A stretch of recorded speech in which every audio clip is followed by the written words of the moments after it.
Hello and welcome to episode 94 of the Crate and Grow Bar podcast, a PC gaming podcast. I'm Marsh Davis. I'm joined this week by Tom Francis. Yep, I nodded sagely to say PC gaming podcast as if to sort of confirm in case you were unsure. Yes, we're in the right room.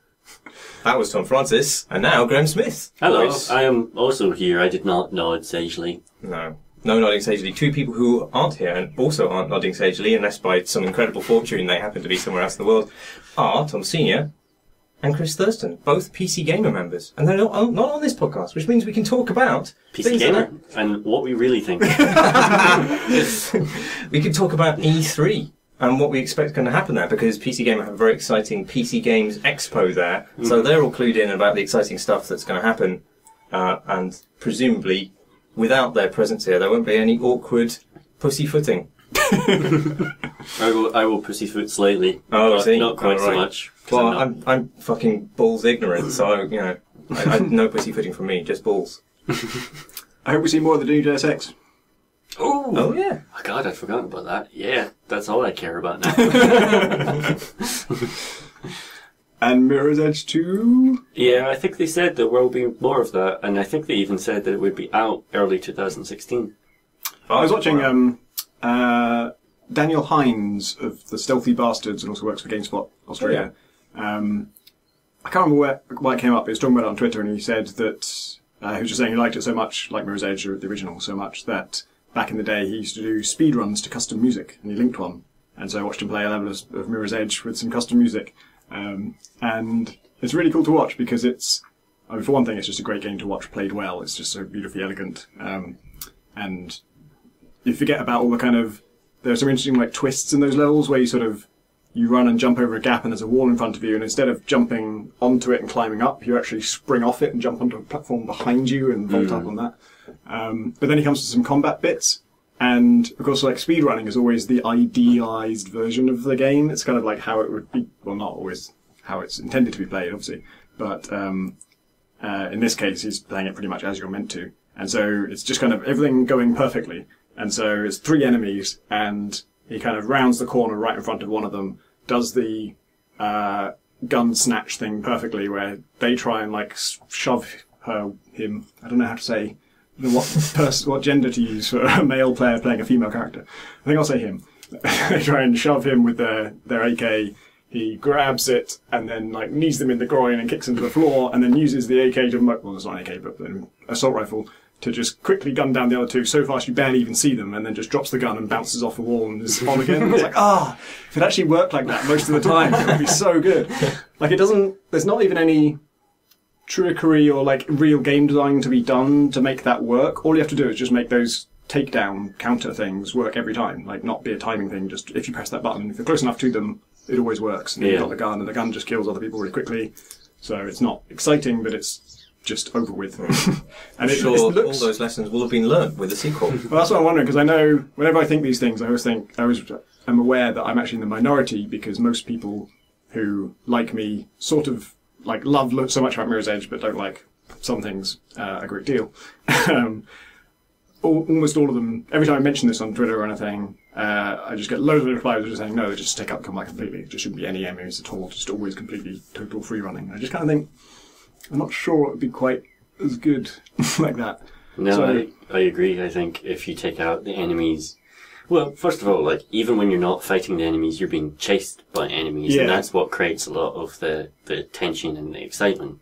And then there are 2 ways to break up the pacing of that, one of which is these kind of huge atrium, kind of almost puzzle rooms, where you have to work out how to traverse 5 stories directly up in a unusual route, and that was really interesting, and that was a nice break to the pace. And then there was the combat stuff, which was a frustrating break to the pace, but it doesn't feel like you can just have none of that, like just one pace for the entire game and nothing chasing you or only things that chase you. It doesn't seem like that would be, like, I either want tension or I want a break sometimes from that tension. If that makes sense. In an episode of The Flash that I watched recently, The Flash is fighting a man who can turn into steel or turn into a metal at any time. And it seems to be like automatically reactive, so even though the Flash is really fast, no matter how quickly he hits him, you can't get him unawares. He always turns into the metal at the right time, and it keeps breaking his hand on him. And the Flash's technical help people calculate that It's really just a matter of how fast he strikes, and in order to get the correct speed to strike this particular kind of metal, they've analysed it. He can do damage as long as he's going at 768 miles per hour. So he only has, even though it doesn't look like it in the show, he only has technically a limited acceleration, and so it takes him a long run up to get to a certain speed. And to get to 768 miles an hour, he has to go 5 miles away to run up to get a punch against this guy. So instead of fighting, literally has to leave and go 5 miles away before he can get enough of a run up to hit him and hurt him. That's how Mirror's Edge should work. What? It's all about speed. You just need to pick up enough speed that your takedown would work. Yeah. I'm sure. Dice are writing notes. He's right, you know. I think they did say, didn't they, that they said something about combat. Did. And everyone was like, oh no, they're making the combat better! Oh god! Yeah. But yeah, they said something like they wanted to tie into the free running, or they wanted you to use your speed against the enemy. Something like that. Yeah, we shall see, I suppose. I don't know. I don't have a huge amount of hope for that. But then I didn't particularly like the first game. But I just want to go back to the place. I just want more of that art style. I mean, that worries me much more than whether they do or don't get combat right or get free running right. It's just, are they going to get the aesthetic of that world right? Yeah, that was the other cool thing about watching a speedrun, was just seeing the place again. Yeah. Yeah, what other E3 things are there? Anything? There's been a bunch of games which have been announced in advance of E3, presumably because otherwise they would get buried in the avalanche of news from there. So there's been a couple of kind of interesting looking pseudo walking simulator style games. I can't remember the names. Oh, it's something like the Cursed House of Mildred What Dragoon Remains or of something. Edith. Oh, that's it. Yeah. I can't remember what Edith. Piaf? No, not that's the singer. I was joking, but I can nearly remember it. I just want to say Carter because it's Ethan Carter. And the other one I also can't remember the name of, but you play a blind person in. Oh yeah, Perception? Perception, there you go. Are they both made by ex-Irrational devs? Perception definitely is by ex-Bioshock developers, right? The Edith one is made by the Black Swan people. Wait, no, not Black Swan. That's the film. Uncoloured Swan, Unpainted Swan, Unfinished Swan? Unfinished Swan. That's it. Wow. Good names, guys. Good names. Which was set in an all-white world where you had to shoot paint at the walls. Yeah, that's the one. If it was called that, no trouble remembering it. Game where it's a white world and you've got to shoot paint at stuff. It's kind of strange that that's the way around, that they made the Edith game, not the game in which you are essentially blind and painting the world with your sound. Yeah, I guess they feel like they've done that. Yeah, it looks like it's hard to tell what merits they have from those trailers, but you know they both got good voice acting, look quite handsome. The second game, the Perception, which should be called Gone Blind, obviously, in which you go to what appears to be a haunted house and walk around it in the dark. House looks very much like the Gone Home house. Yeah. It seems like you have because like all blind people, you have a certain kind of echolocation power. Like Daredevil, in fact. Gosh, proper sonar. It's like yeah. ultra high resolution. If the sound happens anywhere in the house, you see everything around it, including like the detail of the wainscoting. And like at one point, there's like a creepy doll, and of course you see like every contour of its face and the detail of its clothing and stuff. That's because although you can't hear it, the character is actually going and then it's blasting out. Because she's been doing it her whole life, she's learned to just tune that out in her own mind. So she's constantly just bellowing at things.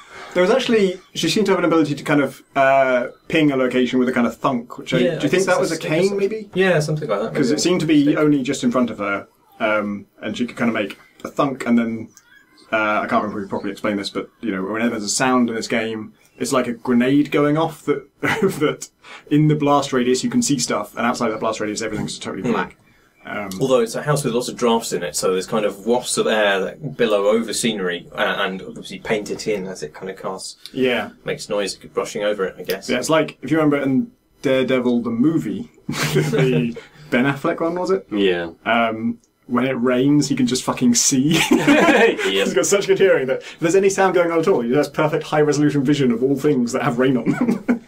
Yeah. And it's like that, but very local. I'm pretty sure there's a scene in that where he's just like outside a building on the roof of it, and you can just see everything that's happening inside the building because he's got sound. It's like we talked about this earlier, but the way echolocation works is you emit a sound. It has to come from you for echolocation to work. So sound just happening far away doesn't give you any sense of distance because you don't know how far away it was. So the fact that it reaches you at, 3 p.m. exactly you don't know how long it was that it was. Yeah, exactly. Yeah. When you emit the sound, you know when you emitted it, so you know how, when you hear the echo, you know how far away it bounced off. And the only way you know anything more than the distance is because the sound hits your two ears at different times, and your ears are in different places. And so if it's on the left, it will hit the left ear slightly before the right ear. And it's an incredibly tiny difference, obviously, because it's going at the speed of sound for the distance between your ears, which is the width of your head. So it's an extraordinarily slight difference. And even with that, the only thing you can tell is where it is as an angle around your horizontal plane, because you only know its horizontal difference in when those sounds reached you. Not unless you have ears on the top and bottom of your head. If you had 4 ears, that would totally work. It would be great. So all this stuff about visualizing. That should have been the retcon for Daredevil. Just covered in ears. Takes off his mask. So yeah, this basically is bullshit. But the visualization they use is not very authentic to how echolocation works. How would we know? Maybe we should get a blind person to play it. They can verify. Well, the trouble is, which strikes me as sort of really sad and obviously deeply ironic, that it's a visualization of what being blind is like, so a blind person couldn't play this game. Whereas the game Deep Sea by Robin Arnott is a completely audio-only game that does emulate the experience of having no vision, but rather than the fiction being you've been blinded or born blind, you are just very, very deep under the sea, so you can't see anything. And all you can... I think you do manually ping. Can't remember. You wear a gas mask to play it, and the eyes are blacked out, so you can't see anything. And your own breathing is very loud to you. It basically goes over all the other sound if you're actually breathing, because you're in a gas mask. I don't know if it's actually digitized or whether that's just the natural consequence of having a gas mask on. And the problem is there's something hunting you, and you can only locate it by listening very carefully for where it is and using positional audio to figure that out. And when you're breathing, you can't do that. So you have to hold your breath to figure out where this thing is that's hunting you. And I haven't played it because there's only like one copy of it in the world. But that sounds like a cool thing. And there's no reason it has to be a gas mask. You could do that as a thing that you can play, yourself. I guess you'd have to make the microphone compulsory for the breathing thing to work, but other than that. I sent you a link earlier because there was I've listened to a This American Life program about a guy who is blind. I forgot his name as well. God, shit with names this episode. And he does actually use echolocation, and very, very successfully. He goes on hikes through the mountains unaccompanied and rides his bike through a city at full speed and stuff like this. And he's constantly making clicking noises, and he's trained himself to use that as a form of very, very successful echolocation. He's an evangelist for it and believes that all blind people should be fucking trained in this because it's changed his life. It's completely freed him. It's amazing. Like I say, the actual what's happening for that to work is so extraordinarily precise and it's not beyond the I can totally, obviously it's a fact, so it does happen, but I also can credit it because we use a lot of this stuff when we wear stereo headsets. When we wear stereo headsets and we need to.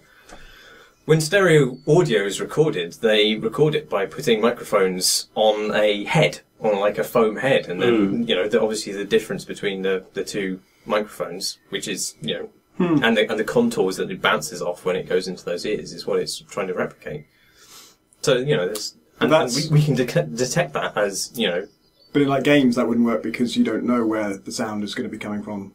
Like if you're recording one sound file, you'd have to store them as two separate sound files and then encode, play them back at microscopically different times or millisecondly different times. Otherwise, it would always sound like it's coming from wherever it was coming from when you recorded it. I think they just do volume in games. I think they just say louder on the left ear. Yeah, I don't know. I do remember writing an article about this many, many years ago on Edge. I think they do use a certain kind of virtual head that they are. Yeah, it seems like certain headphones you buy come with demos where you can play sounds that it can simulate. There's that one shaking the artificially. matchbox. You listen to that? Don't think so. Okay. Well, that's a demo like that where you hear this matchbox shaking, and just with your normal headphones, it feels like it's perfect 3D positional audio. So maybe that's what that's using. Any other E3 hints, or have we dealt with that? Banner Saga 2 is going to be there, which is cool. Yeah. I'm kind of expecting that there must be a lot of announcements coming, because what the fuck are 2K or EA making right now, or Ubisoft? Like, a lot of them are just like, most of their huge games have come out, and then it's just like, oh. 2K teased a new franchise today with a website which may or may not be kind of directly related to the name of the game, called Advent, and it seemed to be this website advertising cities of the future, and it's obviously been hacked in the fiction of the universe to say Advent are evil, blah blah blah. Don't tell me there's a mega corporation and it turns out to be evil and you're in some way resisting it. It could be, Tom. Breaking new ground in video games. But that seems like it's some kind of big deal. But who knows what it is yet? Maybe we'll know by the time this podcast airs. Any wild speculation? No, I don't think anybody cares that much yet. There's just not enough information to go on. No, I just meant about E3 in general. Oh, I see. Right. We're going to get the next Fallout game probably announced. Right? Bethesda have got a big lineup. They're doing their own conference for the first time ever. So, I mean, they've already announced in 4, but I imagine they're not holding a conference for that alone. Do you think Dishonored 2 will be there? Or whatever Arcane have been doing since? Well, they're not making Dishonored, are they? Arcane is making something else, I think. Well, I think Arcane are making 2 things. Yeah, didn't Raph Colantonio move to the States? They switched. Harvey Smith is still in Paris or something? Yeah, maybe. Yeah, something like that.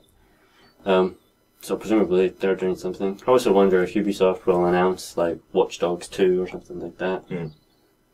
Seems like they're... Like, is there a... Seems like they've got lots of things they could announce. Yeah, when's the Division going to be coming out? It's been delayed till next year again now. Okay, right. But there is no like Splinter Cell game that's been announced, is there, or anything like that? Nope. It feels like a mercy in some ways. It just feels like they've sort of done so much to that series that there's nothing left to do to Sandwich. Can't we kill his daughter? What have you been playing, Tom? I have been playing many things. Actually, like, speaking of games that are coming out, I feel like we've sort of had them all now, because there's been this flurry of amazing things, like Invisible Ink, and then Galciv 3, and The Witcher 3, which I haven't played yet, but apparently is good. And despite all that, in fact, I've been meaning to play The Witcher 3, and I thought, well, I'll play it, like, at the weekend, this weekend just gone, and didn't get around to it, and then on Monday, I had a day of like taking care of emails and business stuff, and then when I finished that, I was like, hey, I can play video games. I'm going to play The Witcher 3. And then I accidentally clicked on Neon Struct. Like, I didn't mean to. I think I was moving it into my favourites because I knew I was going to come back to it. And I was also moved The Witcher 3 into my favourites because I knew I was going to play that. And then accidentally double-clicked it and just launched it. And then I was like, alright. And then I just played Neon Struct for the whole evening. So it's a first-person stealth game by David Pittman, who did Eldritch, which was a first-person stealth game set in randomly generated levels with a kind of Cthulhu theme. He's another former Irrational dude? Yep. Is that right? Yeah. 2K Marin, I think. Okay. Don't know if he worked anywhere else before that. Well, he definitely worked loads of places before that, but I can't remember if he worked for Irrational. And it's... I was really surprised when he started talking about this after Eldritch, because Eldritch had random generated 3D levels, and I thought did a pretty good job of it, and had all sorts of interesting things where you could... It's kind of Minecrafty in that there was a spell that let you actually destroy any block in the world, so you could use it to like tunnel through, and there were all kinds of interesting consequences of that. And I just finished my pre-made levels game, Gunpoint, and then moved on to a random generated game. I was like, definitely random generation forever. And he did the opposite and finished his random generating game. I was like, okay, I'm going to pre-make all the levels for this game. And, but yeah, it's just very much old school. And it looks, like Eldritch and like Minecraft, the world is made of like multi-cubed blocks. And it's really interesting art style, because it kind of, if you published a trailer for it on the official Xbox or PlayStation channel on YouTube, the most hostile place in the universe for video game trailers, for indie game trailers. You would get a torrent of comments saying, "Oh my god, I can't believe this fucking shit, it looks like it was made in 1984. And yet it is kind of beautiful in its own way, but it's absolutely unapologetically retro, and like almost more than retro. It's more retro than Deus Ex itself. And it has loads and loads of direct nods to Deus Ex. It's very inspired by that. But it's kind of just the stealth part of Deus Ex. So you literally can never use any type of gun or even any direct attack weapon. The only thing you can do is sneak up behind people and do a takedown that way. And other than that, there's no violence or attacks at all. But the levels are kind of like, as well as being blocky, they're sort of almost untextured. And I would say most of the blocks and walls and like geometry of the buildings are literally just grey squares with an outline around them. So like it doesn't even hide the fact that they're made of blocks. You can count the blocks because they're divided into these completely. And it reminds me of like, if you've ever seen, I think it's actually called grey boxing, when you make a level without any art in it at all and you just make the rough blocky outline. And I think at Valve they call it orange boxing because their boxes are orange when they do it. Yeah. And so you can see some early Half-Life levels where like they just have bright orange textures on all the walls and it's all just very basic geometry. And it's like he just left it at that. But it also has this really strong, it's called Neon Struct, and there's neon everywhere. Like there's, instead of plants, presumably because plants are difficult to model, there's neon trees, which are just like like 3 neon signs on a pole, and they look really good. It's really like simple but kind of artistic, but they're absolutely everywhere. It's a game where he does everything except the music himself, which is amazing for a 3D game. Like that's freakish. And so all of the art is his own, and unlike, I mean, it's a lot like Quadrilateral Cowboy in terms of like that mixture of big blocky architecture and things being intentionally unavoidably simple. But unlike Quadrilateral Cowboy, people are actually shaped like people. They don't have giant box heads. And it's actually, it'd be really interesting to like psychoanalyze David Pittman and Brendan Chung from those two games, because I always think it's fascinating that Brendan Chung does people as having giant cube heads, but then the computer you use in Quadrilateral Cowboy, he's modelled every pin of every microchip in that, and every little lever and thing is just absolutely meticulously detailed. Whereas David Pittman, I think, does everything, paints everything with the same broad strokes. Everything's simple and everything's crude, but it's all to the same rough level. And so humans, there's a shop in a mall that I went to that's like a clothing shop. You can't buy any clothes there, but it's just like there, and there's mannequins in the shop, and there's really no difference between the mannequins and the people in the game. Like that's the kind of level of rendering where they look like they're recognizably mannequins, but that's also what people look like in this world. And that's actually, that kind of adds to it as well, because it's sinister. Like when you're in a stealth game, you spend ages crouching in the dark, watching people walk around, and these people have no facial features. They're just kind of the blank homunculi walking around. And the only thing they have is like a Google Glass type thing. The plot of it is sort of inspired by Edward Snowden and surveillance controversies. And I've heard it pitched, I can't remember if this was David or just people writing about it, but usually people pitch it as like, you are an Edward Snowden-like figure and you're on the run because you're wanted for espionage and treason. But that's not the plot at all. You've been framed. You've done absolutely nothing. You've just carried out your duties exactly as you were told. You're not a whistleblower. You didn't go against anyone. They just make up some shit and say you did that, and that's why you're on the run. And that's really interesting. It does eventually kind of get round to the decision of should you tell the world about a bunch of espionage secrets because they cross the line in terms of surveillance. But that's not the inciting event for the game. And that feels very kind of video gamey because Edward Snowden made a very unusual choice. There were loads and loads of people in Edward Snowden's position to do that, and he was the only one who decided, I'm gonna, risk my whole future and life and certainly destroy my career by publishing this. And in a video game, you can't really have the player do that because the player has to, any story you write has to be something the player playing the game will want to do. So you can't have them do anything brave and crazy because the player might think, I don't want to do that.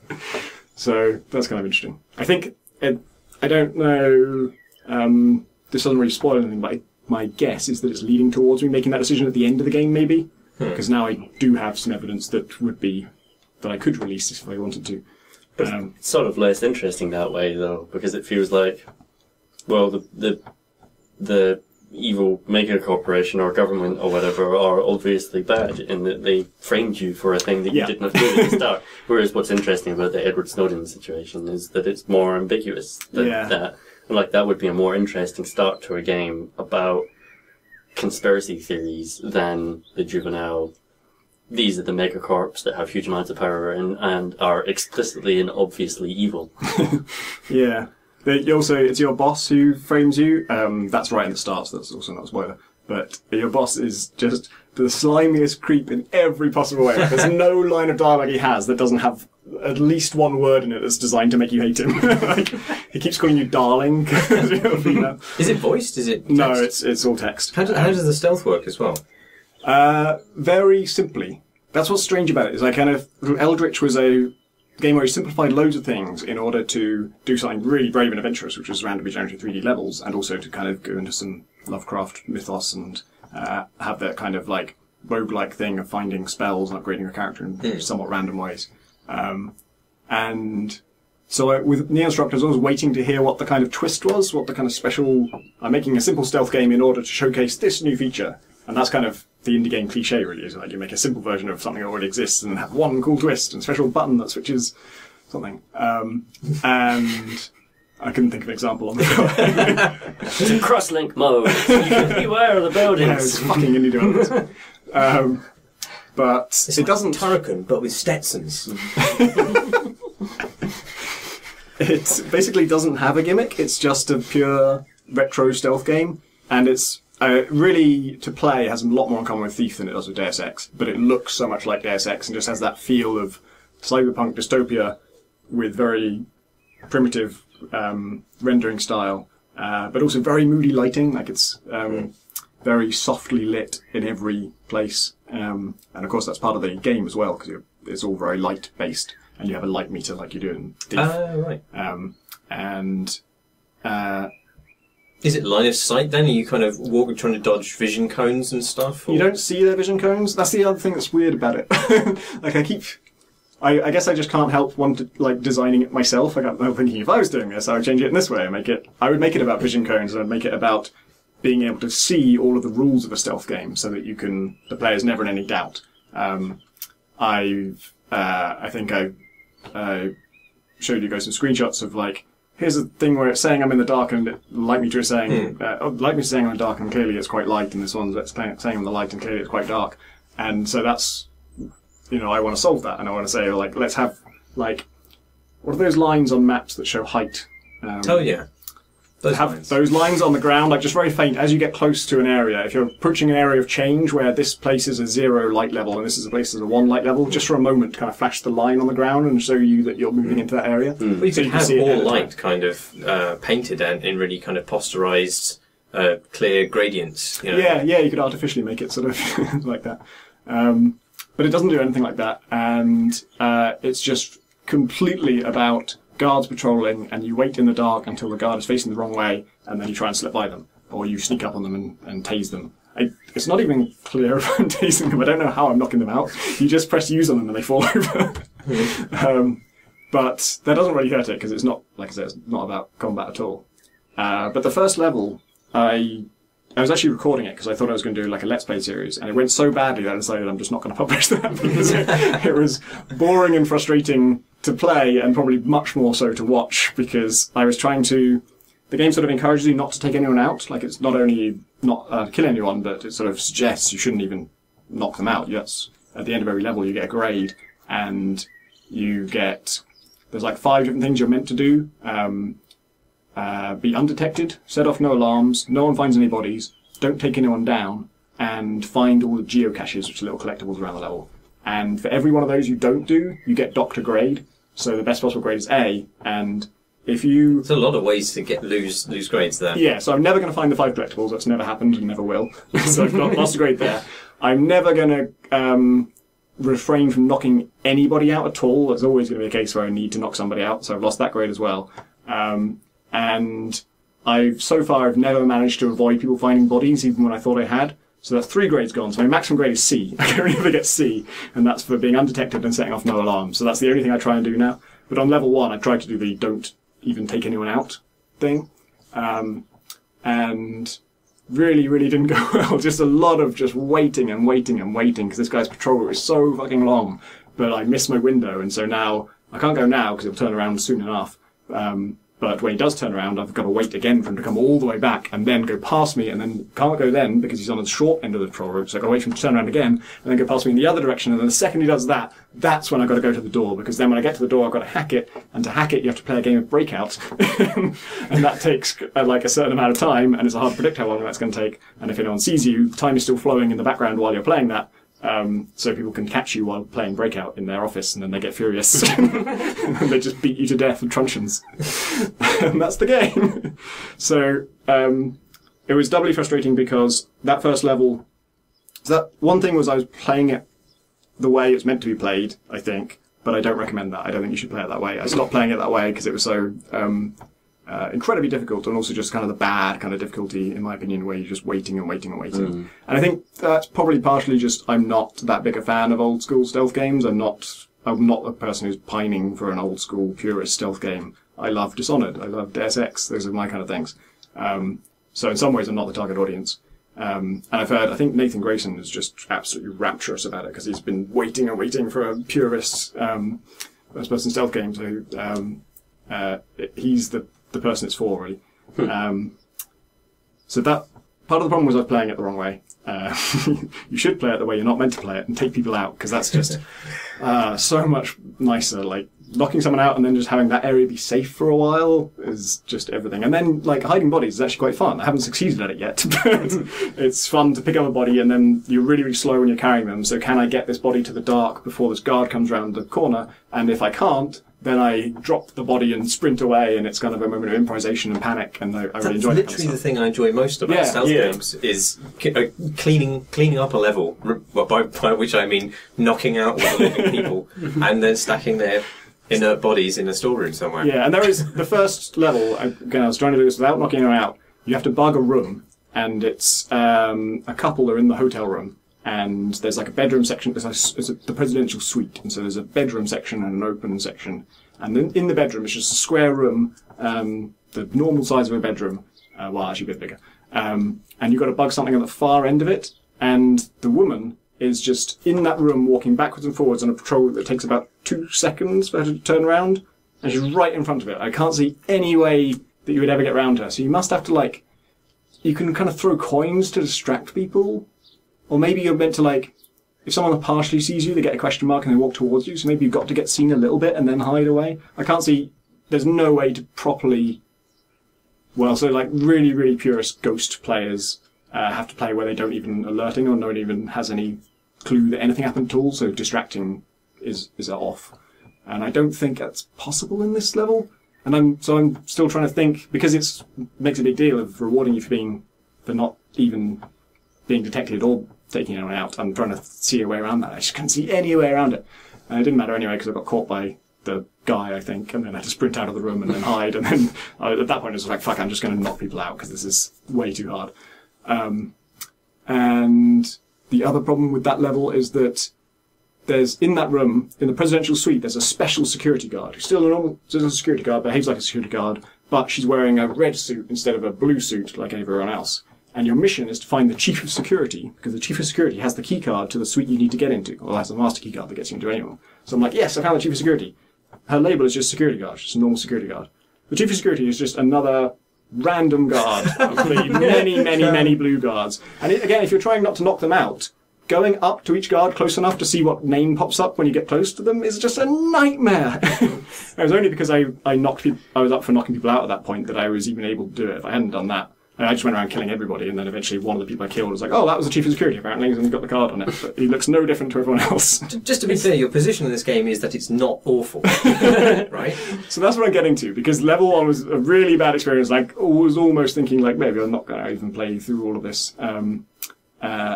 But then once I decided not to try and ghost it, I started having a much better time because actually making areas safe, and that's just much more satisfying. I actually find it more rewarding to make a level kind of a safe zone than I do to slip by people unnoticed.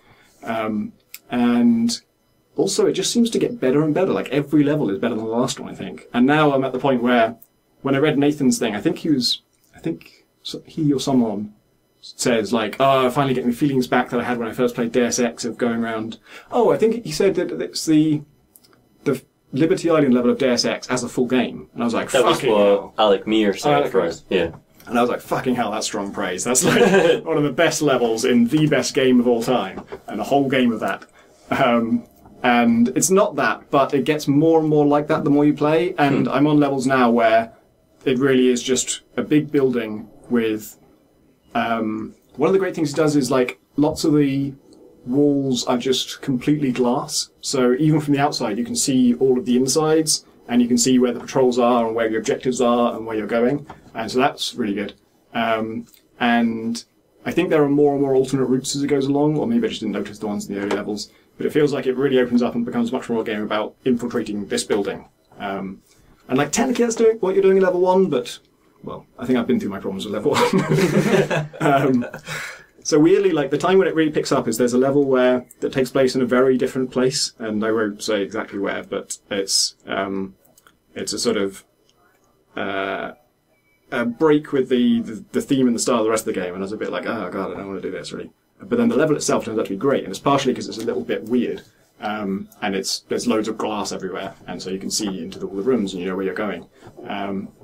And I found my way up into, like, I kind of snuck by, there's two guards that were really difficult to sneak by, and I snuck by them and then got up to, like, before I'd even got into the building, went way around the side, all the way to the other side of the grounds, to the kind of, the boundary wall, and found a way to, like, jump up onto a vent thing, and then get up into a neighbouring building, and then cross a kind of, suspended bridge from there onto the roof of the main building that I was trying to get into. And from the roof, I could sneak around completely unseen by everyone, and just peering through windows, and there was, like, one vent I could drop down in there, but then I realised actually there's some balconies down there, and if I jumped from the roof onto the balcony, I would get in through that way. And then I also realised, like, way over there, I can even drop down to this other roof and get onto this other part of the building, and then see into these other windows and kind of get a feel for the place. And yeah, since then I've about 3 missions on from that, and every mission's been like that, and every mission's been just a really exciting, like, playground of figuring out how you want to break in.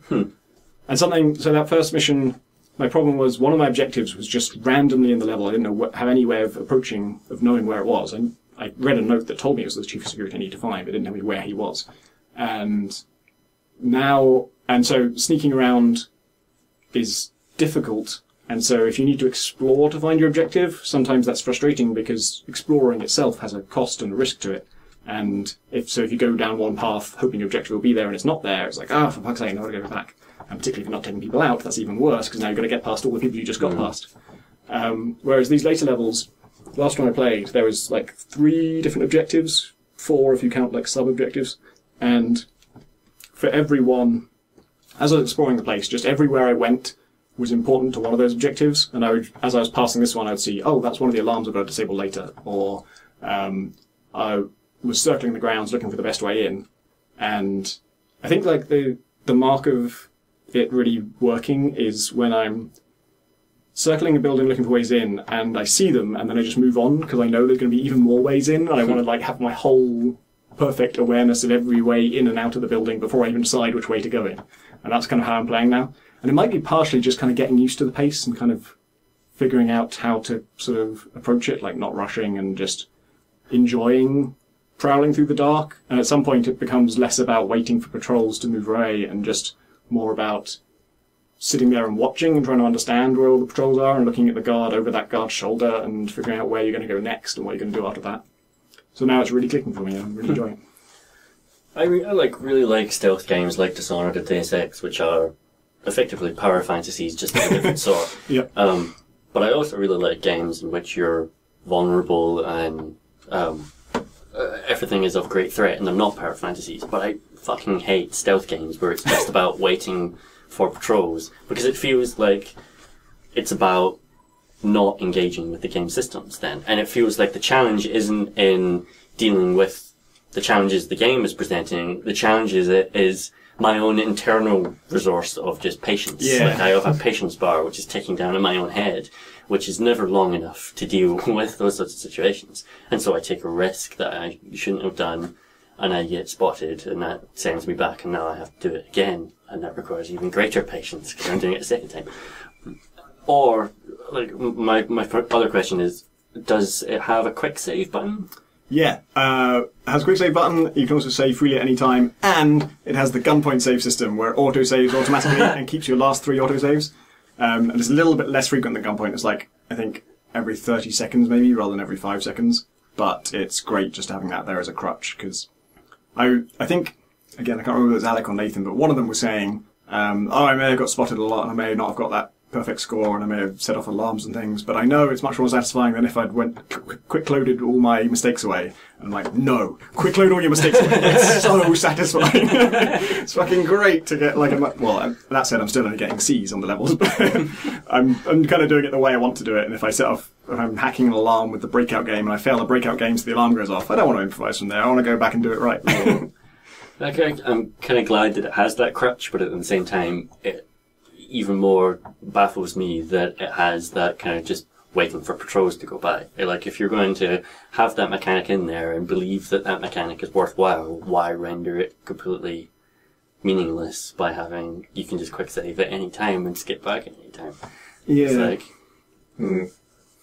but it's good that it gets better as it goes on. That makes me want to struggle through that first level. Have you played Metal Gear Solid Ground Zeroes? No, not yet. Man, you should play that game, because that's just a single giant level that you can approach from a dozen different angles with guard patrols, but lots of different toys that you can play with and security cameras that you can manipulate, and once you've completed it once, you can play it at different times of day, and that completely changes the patrol routes, and it's got vehicles, and it's fucking beautiful. You would love that game. Awesome. Yeah, you should play it. Yeah, Tom. Alright, I'll go now. Fuck me in Struct. What have you been playing, Mush? I've been playing Life is Strange still. I talked about it on, I don't know how many podcasts ago, quite a long time ago, because episode 1 had come out and played that, and I quite liked it. Then episode 2 came out, and I thought it was total shite. And I wasn't going to play episode 3 until Pip War said, no, you really should, it turns things around. And she's quite right, I fucking loved episode 3. Yeah, I've heard lots of good things about episode 3 in particular. Yeah, I'll get to why it changes things up in a bit, but I think overall the series is fantastic. Even episode 2, which is in lots of ways terrible, but in the ways that it is terrible, and the game, even when it's not being terrible, it's not always successful at what it's setting out to do, but it fails in ways which are really interesting from the perspective of, you know, being a man who is interested in imbibing and maybe making things within this media. You know, it's just the problems that it has in every instance just really just unusual and strange. So, just to kind of recap, Life is Strange is a narrative-led game of the kind that you've seen Telltale make. So there's kind of choice and consequence sort of gameplay, lots of dialogue trees, with a little kind of bit of adventure-ish pointing, clicking, sort of walking around environments looking for evidence and stuff. And it's set in, I think, northwest of America, somewhere on the coast, in this small township. I can understand why people might be resistant to it initially, because it looks quite twee from the outside. It's about a girl who's 18 years old, returning to this town of her birth, I think. She's been living in Seattle for a number of years, and she's coming back to this town to go to a finishing school, or I don't know, some part of academia, where she's studying photography, and so it's kind of a Bildungsroman sort of thing, you know, coming of age story, and obviously that doesn't necessarily appeal to a wide spread of gamers, but it really is interesting. People should play. But and even within that context, I think it does some interesting things with that premise. kind of at its core, you're reconnecting with a friend that you essentially abandoned years ago to go to Seattle, and you didn't keep in contact with her, and you've come back, and her life has totally gone to shit while you've been away. And your kind of reconciliation is just the kind of thing that doesn't really get appraised in any media, let alone games. And it's just a really interesting story that they have a really interesting relationship, and it just feels very unusual and interesting to me. And also the thing I like about it most is that it's just unrelentingly earnest. Like there's no real, there's no real irony to the way it's being presented. It's just this. It's quite a nice story of this girl coming to terms with being an adult, and at the same time, it's coming to terms with being an adult. She's coming to terms with the fact she's developed time control powers, which is kind of like the. I mean, it seems like that would completely take you away from the mundane reality in which she exists, but actually, all of the things that she is dealing with, like, are things that she can come to terms with via her time control powers. So, you know, she's dealing with social pressures at school and, you know, discovering where she fits in the world, you know, in terms of how hard she wants to work at kind of academic stuff, whether she wants to get into trouble with the law and all these kinds of things. In a way, like, it sounds contrived to have the character's personal problems be exactly the thing they can fix with their power, but then time control power, you can fix anything with that, really, can't you? Well, yes, I mean, she foresees, using her time control powers, she foresees some terrible calamity that the overall plot is working towards her presumably preventing. And there are other mysteries within the town which she is also engaged in solving. So it's kind of, there's lots and lots of threads to it. I don't know quite how it's going to tie them all up yet. But what's so interesting about it is how, I mentioned this in the previous time I talked about it, but briefly, it's the time control power completely changes the way in which both the game designer and the player appraises the idea of choice and consequence in this sort of games. So Telltale games, the more that I've played them, the more kind of exasperated and frustrated I've been with them. Because initially I thought they were quite charming ways of condensing a narrative medium into something that was superficially interactive. But the more that I played them, the more kind of aware of the systems driving that interaction are and how illusory the player's agency is in it. And even when you get to choose things which are significant, you're really just bouncing down these symmetrical trees of content. You know, you're choosing kind of flavor A or flavor B, but really there's no, you're like a tourist in these moral decisions. You're not really engaged in them, or at least I don't find that myself engaged in them. But when you have the possibility just to kind of undo something and do it, and just have a do-over of any kind of decision you make, suddenly you become much more engaged. Like, the fact that you've chosen one or the other doesn't matter anymore. What matters is the moral conundrum at the centre, and you can actually go back and choose the better part of your nature. And that frees up the game designers to not create situations which are as kind of ludically satisfying for either kind of option. You know, like, I mean, if it was a Telltale game, you'd have to have, you'd have to have all this stuff that would happen on this side of the tree and all this stuff that would happen on this side of the tree, and it'd have to match because you don't want to kind of cheat a player out of content. Yeah, and also as a player, you kind of, I've made decisions in games where really I would do choice A, but it sounds like choice A is just going to skip the content of choice B, so I'm going to choose choice B. yeah, but I mean, that happens in this, though. Or maybe it's not a matter of content, but at least there are kind of correct moral answers to some of these decisions, and sometimes those moral answers aren't necessarily apparent until you've kind of seen the consequences of your actions. And so it's actually really instructive and kind of, it's an interesting kind of teaching experience to go through, and you can kind of posture as the person who does the bad thing, you know, take vengeance on the school bully, and then you can go back and say, actually, no, I don't feel right with this moral decision, and I'm going to go back and change it. How is that presented? Because you can kind of do that in games anyway with saving and loading, right? But presumably this is all in fiction. Yeah, it is. I mean, you at any point you can kind of hold down a trigger and it'll kind of unwind time. Rewind time. Does your character know things from the branch she took before? Yes, she does. Yes. I mean, that's kind of used in ways which are intermittently shite later. But I'll get to that. Well, I mean, anyway, I think that's an interesting way of dealing with the whole choice and consequence thing. I think that just kind of completely freshens it up, and it allows the game designers to make bold narrative choices which would be unavailable to them, where they try to present these paths as kind of equally viable. There's also kind of other weird choices like they've done, like the art is really strange. It looks kind of photoreal from a distance, and you go up to everything. It's given this kind of speed paint, kind of crude sketch texture work. And some things are kind of really crudely drawn, and other things are just, beautiful. Like it creates this northwestern, I think, American coastal town with just the most beautiful kind of idyllic light, and the lighting in the game is beautiful. So there's a scene in the latest episode where your character is lying on the bed in a friend's bedroom, and there's an American flag over the window fluttering in the breeze, and it's just kind of saturated in this beautiful soft light that's filtering through the red and white stripes. And it's the most beautiful lighting, possible for that setting. And it casts the perfect American flag on the wall, and an eagle flies by.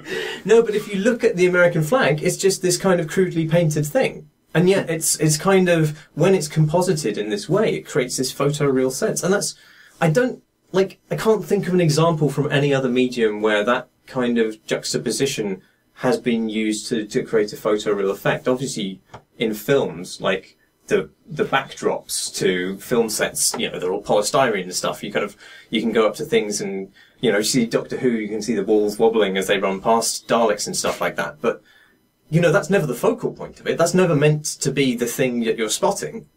And yet in this, it is. Like, you're encouraged to go up to things, and when you pick up, like, items, you pick up a photograph that somebody's taken, and it's meant to be this photograph, this prize-winning photograph. It's just this crude daub of somebody's, like a thumbprint with a face drawn on it. and Max, your character, is like, yeah, that's really good. And you're like, I don't know. But like, I don't think it really works 100% of the time, but it's really interesting how something like that, like how those kind of crude composite elements, which are intentionally crude, can come together to create something photoreal, and it kind of challenges your idea of what photorealism really achieves in games and how it's created. It's just an interesting failure, And the other thing the game has got a lot of flack for is the fact that it has. It's based around kids at school, 18-year-old kids in America, and it has all this kind of kid slang, which I don't fucking understand. But a lot of people have kind of sneered at that and thought it sounds really hokey, like an adult trying to speak like kids speak. And it kind of does. It kind of sounds stupid. But I think, again, this is like an interesting failure, because it may well be totally unlike how kids who are 18 and living in America speak today. But to me, as a 32-year-old man, that is kind of now how I remember speaking when I was a child. Not because the words are the same, but because of the kind of posturing and falsity of it. Like, when you're a kid and you're 18, you're kind of borrowing phrases from other people. And you're like a I don't know, a magpie trying to construct your own personality at that age, and you end up talking in kind of cliches, and you kind of borrow slang because it kind of it lends you some certain kind of characteristic. You're borrowing stuff basically all the time, and that's what this dialogue sounds like. And it sounds false perhaps and awkward, but like that's kind of what I think it should sound like. Maybe not to other 18-year-olds, but to me. I've read the theory before that if you're trying to write young people and imitate their speech, you shouldn't imitate the particulars of what they say, because if you do that, then within 2 years, your thing will just sound like super dated. Which is, so you should imitate instead what you're saying, the kind of more underlying style rather than the particular words that are used, which is like why Buffy the Vampire Slayer doesn't necessarily sound dated if you watch it now, even though it's 18 years later, because no teenager ever actually spoke like that. They made up their own slang and jokes and stuff like that, but they're of a kind of a tone or a style which is universally you would associate with youthful speech. Oh, right. Oh, that's interesting. I don't know whether that's... I don't know whether... Maybe they're not aiming for that. Yeah, I don't know whether they're aiming for that. I don't think they hit it, because some stuff does just like, crushingly stupid in the mouths of these kids, but maybe that's the kind of... Maybe that's what it should sound. Oh, children are crushingly stupid. Oh. I know, I was when I was 18. I said a lot of dumb stuff, but, yeah. But anyway, so to get into why episode 2 was such a fucking shitfest, and again, but in interesting ways. Like, its main thing, as you were saying before, like you can go into the future and you can experience stuff, and you can come back and you remember what the future is. So there's lots of one of the main ways in which it makes its time-bending power into some kind of ludic skill test is that you're given these kind of mnemonic multiple-choice questionnaires, and it's done in both ways. So it's done without time-bending powers. Like you're encouraged in the second episode just to root through people's bedrooms for information, and it felt really fucking weird for me to do this. And there's a critical event later on, which is just like super critical.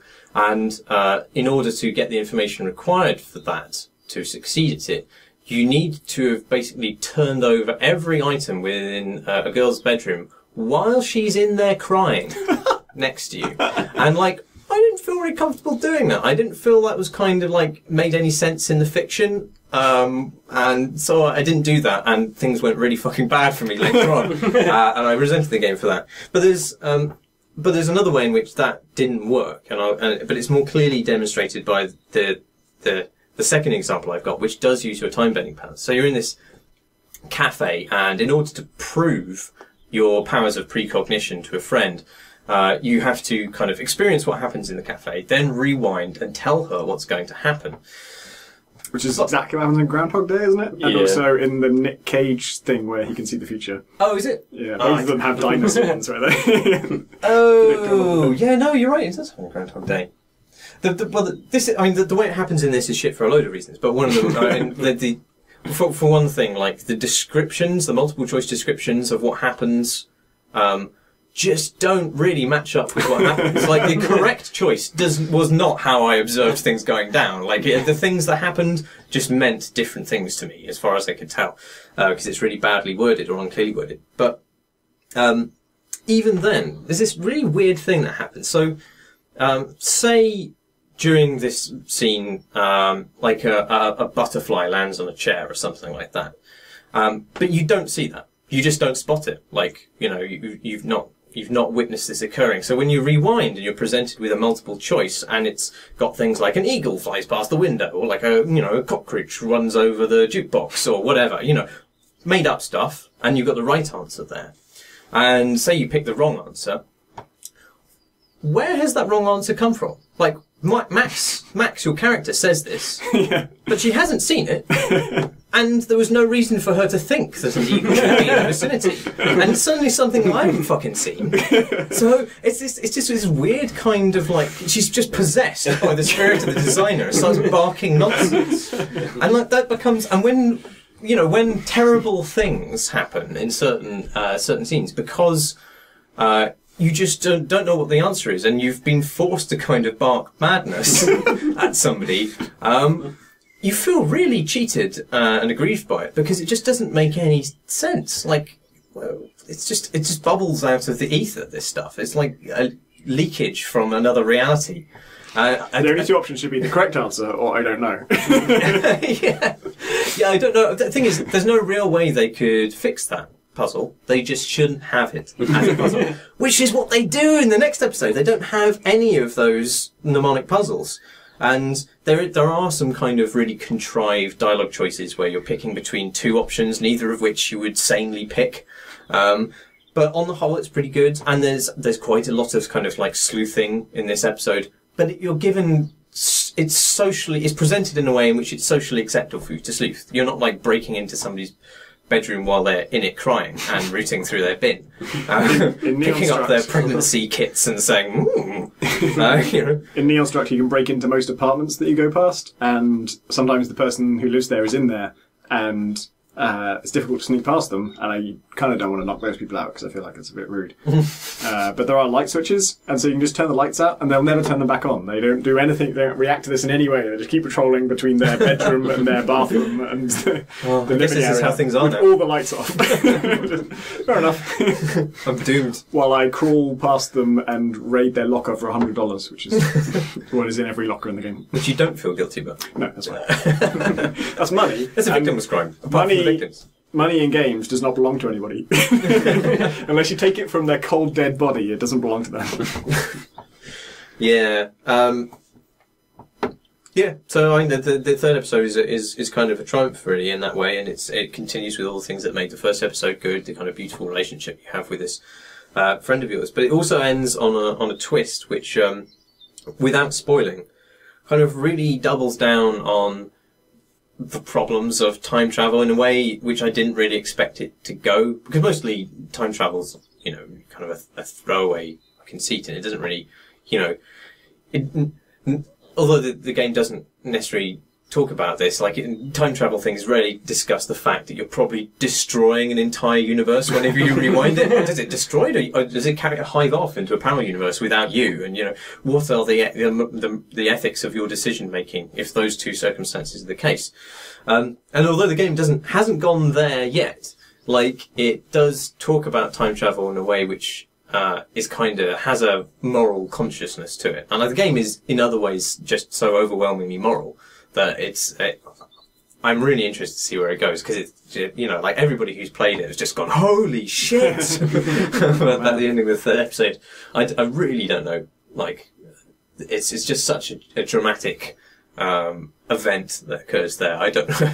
It's impossible to know how they can even re-rail the game back to the original kind of plotline. But yeah.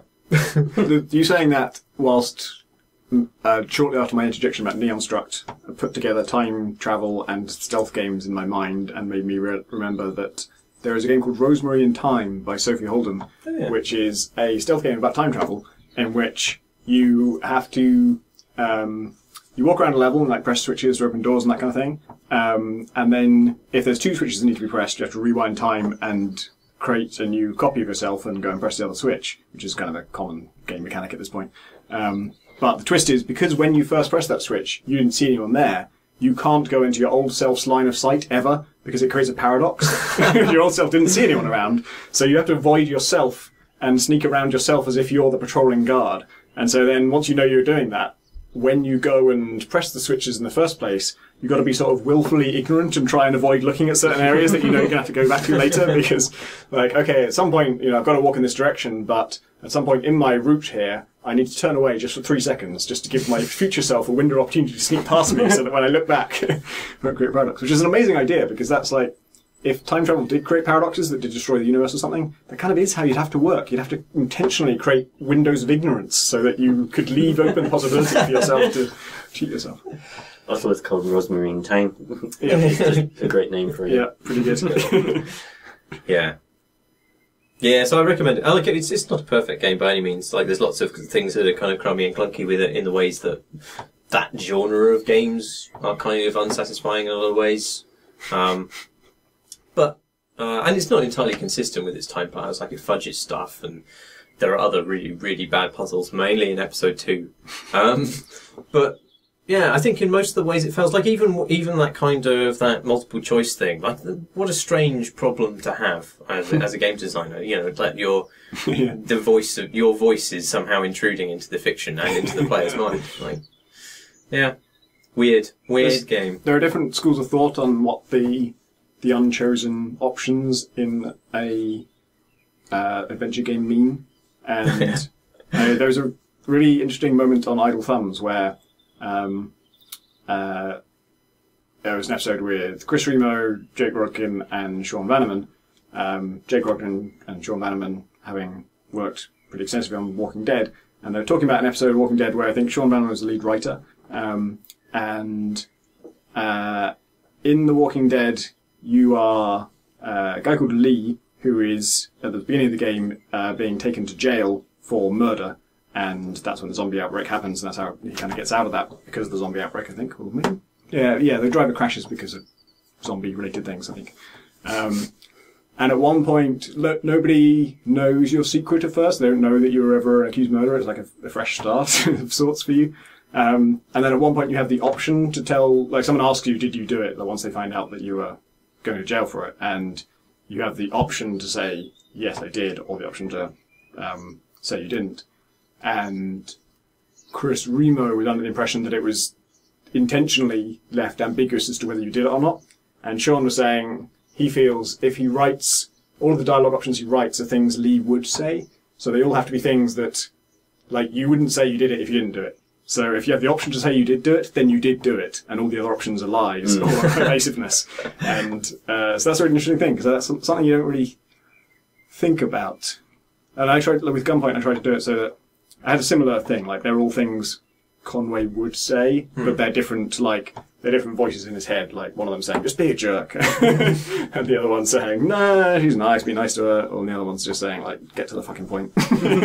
And he gets to choose which one of those things he'll obey. But you never get the option to do something that's totally at odds with your previous personality or completely out of the blue. And it's a little bit more complicated than Gunpoint because you can lie all the time.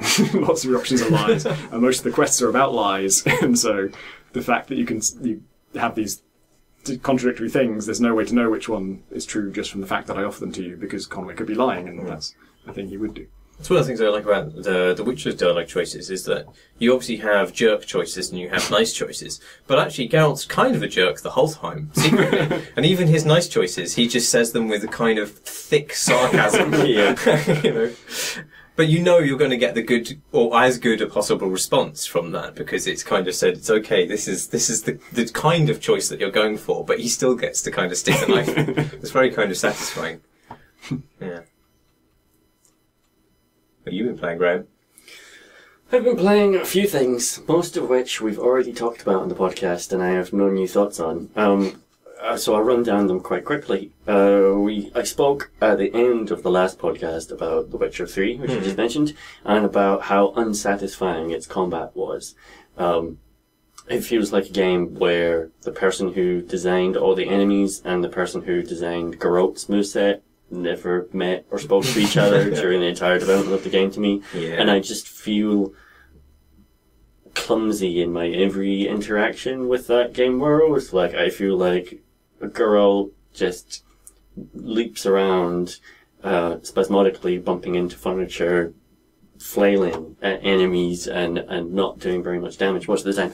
And everyone said, I've spoken to has said pretty much the same thing, and has said drop down to easy mode and it's much better.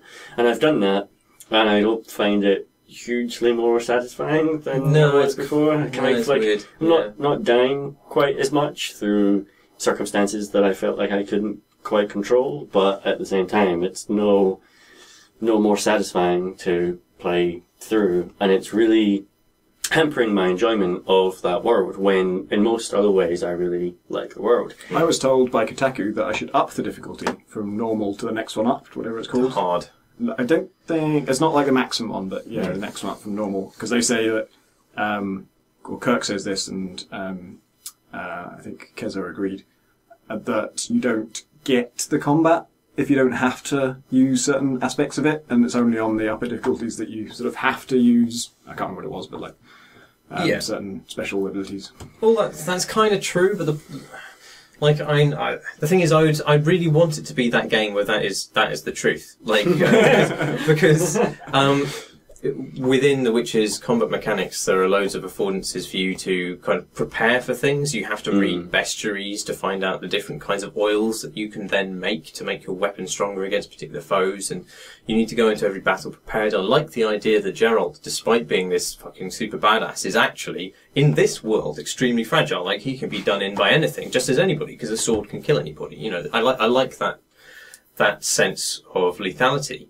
But the problem is that the actual moveset of the combat just has not been designed to understand even the environments that you're fighting in. Like, you don't have any way of stepping back with urgency. You can only roll back, and you roll back a fucking huge distance, and then you need to, then how do you close the distance again to strike again? Like, he just doesn't have any kind of articulacy. He has lots of moves, but none of them articulate the kinds of things that would be necessary to fight the enemies within the confines of the spaces that you're provided. And there are loads of situations where you roll backwards and then get like snagged on a bit of scenery, or where you seem to have dodged beyond the extent of the enemy's weapon, but they still, even though the models don't interact in any way, you still take damage from it. And then like your fast attack movement, you just lunge forward, and so you have the similar problem to the rollback, but in reverse, where you just, if you're attacking someone and you want to attack them quickly, you end up trapped in an animation, which is going to end up with you 10 foot further forward than you were before, and now maybe you're in a mob of new enemies with very little recourse for extracting yourself from that situation. It's kind of like you're fighting on top of a golf cart that somebody's put a brick on the accelerator pedal, and it's just going round in circles, and you're trying to kind of go, and you're passing people and trying to reach back. Especially like that when you're trying to do it on the back of a horse, and the horse's turning circle isn't tight enough to get the guy on the right side to hit. Well, I don't mind that quite so much. There's also just like I don't find and maybe it would become better with time, but I don't find the animation ever clear enough to be able to read enemies. Like, there are times when I will be hit by a sword and it will stagger me and I will be unable to do anything about it for 2 seconds, but I can stab a human enemy twice, and then in a single frame they will just block the third attack. And there's stuff like that where it's like, well, now I'm kind of juddered and they have a chance to attack me, and I feel like I could. And I watch, because I feel like, am I just not getting it? Do I need to study this combat more? And I watch like YouTube videos of people fighting, and suddenly an enemy will just swivel round on the spot, like without any kind of animation for turning. They will just turn 90 degrees to the right and attack a person. And it's like, well, I can't predict that if their turning speed suddenly rapidly changes because they just have a focus on enemy sort of a command or a bit of code or whatever. It doesn't feel like there's much I can do about that. I really like, there's really lovely little details in there. Like, for example, there's, you talked about the characterization of Grote, and I really like that stuff. And there's decisions that you're making in the game and your interactions with other characters that are nuanced in ways that maybe don't have mechanical consequence, but make the world feel much more real to me. Like, for example, that you go to meet I think he's the new king of this world. Basically, they've just invaded this territory that you're living in, and they're oppressing the people, and he's the new ruler. And you are told again and again by his servant before this meeting, you have to bow, show me how you bow. And Grote bows, and he's like, no, that's shit, do it again. And you're actually physically performing this action in order to perform this bow. And then you get taken to the king, and you're introduced to him, and his servant is like, bow, bow. And you have the choice of, do you bow to him or do you not? And of course, I thought, fuck this guy. He's invading king. I'm not going to bow. I'm going to bend backwards. In front of him. How do you like me now? And so I don't bow to him, and he's kind of, I don't know if there's any difference, because the king wants something from me, so he's not going to kill me or anything like that, and so that's fine. And I think, yeah, I made the right choice there, until you leave the room, and the king's servant is like, what the fuck, I told you to bow, why did you not bow? And Grout's like, I didn't make a difference, I wasn't that upset about it. And the servant's like, yeah, not to you, but I will be punished for it. And you're suddenly like, there is, like, even if that's never mentioned ever again, there's no consequence to me, that small little moment just expands my idea of what this universe contains. Yeah. Like, the fact that, there are consequences for other people, and maybe I need to think about that. Like, if I'm going to be role-playing this character, and what kind of person do I want to be? Like, that's much more compelling. And it's done things like that a whole bunch of times, where the people in it feel much more like people than, say, they ever do in Skyrim, where they just often feel like, a vending machine for quests. That then, now the vending machine is empty and they only have one line of dialogue now every time you go up and you press use on them. And so there are reasons why I want to continue with it. Unfortunately, I then played Invisible Ink on Monday, which is the first time over the weekend that I had time to play a game, and I just played Invisible Link for 5 hours straight. And now I just want to play Invisible Link. It's fucking great, and exactly as good as people have said it is again and again on the podcast. And I mean, the main thing for me, I think I mentioned this last week, was I played it when it was pre-alpha, and I couldn't get past the second mission. I would just, like, I would have 2 agents, I would scrape through the first mission if I was playing extremely conservatively, and then I wouldn't have anything to help me in the second mission, and I would get fucking slaughtered. And I just did that again and again and again. I think I failed that second mission like 5 or 6 times and couldn't get past it. And this was before it was even on Steam. Whereas I played it on Monday, and I played it on the kind of I can't remember what it's called, but it's like the beginner easy mode, the one that they recommend for new players. And I got all the way to the final mission on my first go, which is why I was playing it for 5 hours. That was just a single life, basically. And that's like, I don't know how many missions that would have been, but 7 or 8 or something like that. Yeah. And it's remarkable how most of the systems that are in it now were in it then. Like, you could find new agents, it had new abilities, it didn't have the rewind mechanic, that's the one thing. But I used the rewind mechanic one time during those 7 or 8 levels. I only rewound once, until the final mission when I rewound 5 times and failed and everyone died. But I went to that point. So it wasn't like, oh, they've just added a rewind ability and now it's much easier because you can just rewind time. Everything has just been subtly rebalanced in different ways, and the procedural generation is better, that it hits a perfect mark between, like, it's still tense and it's still really satisfying and it still feels meaningful when you're sneaking past people and all these things. But it's not frustrating, and I'm not just getting destroyed by it. And it seems great. And I've only played it for 5 hours, and it seems like a game I could probably play for hundreds and have ever more understanding of. And certainly I've only unlocked 2 agents at this point, and there's loads of abilities which I have power-ups that I haven't played around with, but the ones I did get were really satisfying to use. And when you died, did you unlock a bunch of stuff? Yes. Right. Yeah, I unlocked 2 agents. Not the 2 agents that I'd saved, which was slightly weird. So when I did it, the first set of unlocks it told me about when I finished it were the 2 that I saved. Oh, maybe it's because they died. Maybe if you compete it with one of the ones that I unlocked was one of the ones that I saved, but then the other one wasn't. So I did 2 missions where you go to what they called prisons. You go to prisons, basically. Detention centres. Detention centres, yeah. And you can rescue an agent. And I rescued Nika and Banks. And then at the end of when I died, I unlocked Banks and another one, but not Nika. So right. the other one was it Banks and Zoo, maybe? Dr. Zoo? No, I don't think it was Dr. Zoo. Can't remember who it was. So that was like weird. They're just named after places in a city. Bank, Zoo. Nika. Yeah, so for some reason I unlocked the 2 that I rescued, and then I unlocked another 2 as well. I wondered if you succeed with those agents, then you save them for the agency, which would make sense. I discovered through patch notes that if you can, I don't know if this happens if people get downed in a mission. If they get downed, you can either revive them. If you can pick them up and carry them to the exit, then you can save them. But if you leave them behind, I'm not sure what happens exactly. But you can also, if you get one agent to the exit, you can just leave without the other agents, however many others you might have.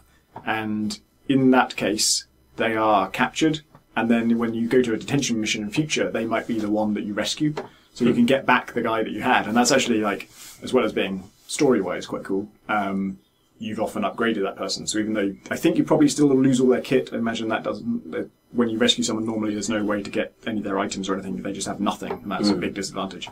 But if you'd upgraded loads of their skills, then they would still have those, presumably. So I only know about this because the patch note said that now, if you have someone, you leave them in a mission, then they get captured, then you go to a detention mission to get them back, and then you fail the detention mission, you leave them behind in the detention mission, then they will still come up in the next detention mission that you do. So you'll still have another chance to rescue them. And I think the bug must have been that, or I guess just thing they didn't think about was, what if you go back and rescue the guy who was one of your team who you let get captured, and then you fail to get him back, I think because he'd been in a detention mission, they never put him in another detention mission ever again because he'd been used up in the roster, and so you'd just lose that guy forever, which is kind of the funny thing.